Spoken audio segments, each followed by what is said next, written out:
বাইরে রাফ চলাফেরা করি ভাইয়া, কয়লাটা তাদের হচ্ছে স্কিনটাকে যে উজ্জ্বল করার জন্য, তাদের ত্বকে অনেক ময়লা পড়লে সেটা কাটার জন্য এই সাবানটা খুবই ভালো কাজ করে।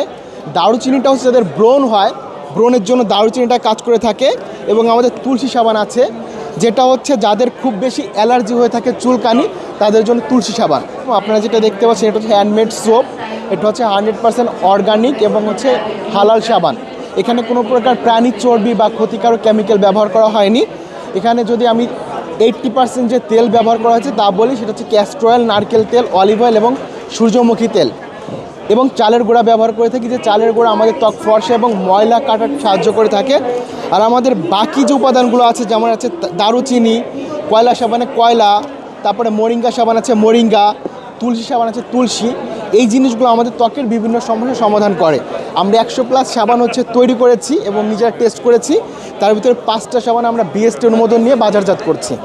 এছাড়া আমাদের হচ্ছে আমরা নতুন একটা সাবান মার্কেটে আনতেছি, সেটা হচ্ছে ভাইয়া হেয়ার বার। বাংলাদেশে প্রথম রেগুলার ইউজের জন্য হেয়ার বার বা চুলের সাবান, যেটা কেমিক্যাল ফ্রি হবে এবং আপনি শ্যাম্পুর বিপরীতে ব্যবহার করতে পারবেন। ইনভেস্টমেন্ট পাই তাহলে আমাদের সাবানের প্রোডাকশন যত বেশি করতে পারবো, সেল তত বেশি করতে পারবো, প্রফিট তত বেশি হবে। এবং আমাদের মেন যে টার্গেট সেটা হচ্ছে দেশের বাইরে সেল